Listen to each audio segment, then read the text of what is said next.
নমস্কার বন্ধুরা, আবার একটা ব্লগ নিয়ে চলে এলাম। যে ব্লগটা আপনাদের সাথে শেয়ার করব সেটা হচ্ছে আমার বোনের বিয়ের ব্লগ।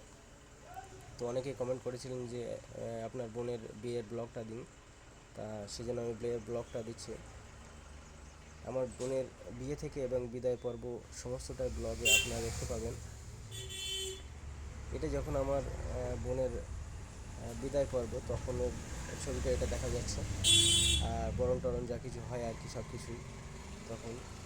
বোনকে কখনো আমি কাঁদতে দেখিনি আজ পর্যন্ত। যাই হোক, আমরা তো কেঁদে সবাই ব্যাকুল। এটা আমাদের বোনের বর, আমাদের নতুন জামাইবাবু। যখন বিদায় হচ্ছিল তখন বরণ পর্ব চলছিল। এখানে আমাদের বাড়ির সবাই আত্মীয় স্বজন পরিষদবর্গ সবাই ছিলেন। এটা আমার মামা মাতুল তুলছিলেন, সে সময়ের কিছু মুহূর্ত আপনাদের সাথে শেয়ার করলাম। মায়ের মিষ্টি মুখ, মা তো খুবই কষ্টে ভেঙে পড়েছিল। স্বাভাবিক, এটা হওয়ার কথায়। আমরা দুই ভাই আর আমাদের একটাই বোন, তো খুব যত্ন সহকারে ও ছিল আর কি আমাদের সাথে। আমাদের সমস্ত সুখ দুঃখ কষ্টের সাথে ও জড়িত, ঠিক আছে। তাই ওর যাওয়াটা আমরা ঠিক মেনে নিতে পারছিলাম না, বা খুবই কষ্ট হচ্ছিল আর কি এই নিয়ে। কিন্তু কি করা যাবে বলো, বিয়ে তো দিতেই হবে, তাই না? আর সমস্ত বিয়ের কন্যা বিদায়ের পর্বে এরকম কষ্টসৃষ্ট কিছু থেকেই থাকে। মেনে নিতেই খুব কষ্ট হচ্ছিল, যদিও কিছু কিছু করার নেই।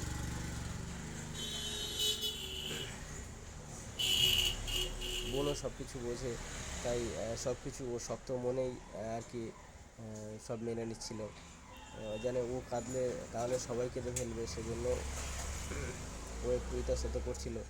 এটা আমাদের মন্দিরের কাছে যখন ওরা বিদায় হয় তখন মন্দিরে একটা প্রণাম সারার পর্ব। সে সময় তো সবাই বিরহে কাতর, সবাই এক এক করে বিদায় দিচ্ছিল। কিন্তু আমাকে যখন ডাকে তখন আমি তো আর কান্না সহ্য করতে পারিনি, সেজন্য আমি আমাদের নতুন জামাইকে ধরে খুব কান্নাকাটি করলাম আর কি। নিজেকে সামলাতে পারছি না সেই মুহূর্তে। আমার কান্না দেখে আরও সবাই কেঁদে ফেললো, বাকিরা যারা ছিল। কিছু কিছু করার নেই, মেনে নিতে হবে, কি করা যাবে বলো। আর বোনকে বিদায় দেওয়ার সময় খুব কষ্টে ছিলাম আমরা সবাই। তো যাই হোক, বোনকে বিদায় দেওয়া হয়ে গেল এবং পরবর্তী ভিডিও পরে আপনারা দেখতে পাবেন। সবাই পাশে থাকবেন, চ্যানেলটাকে সাবস্ক্রাইব করবেন।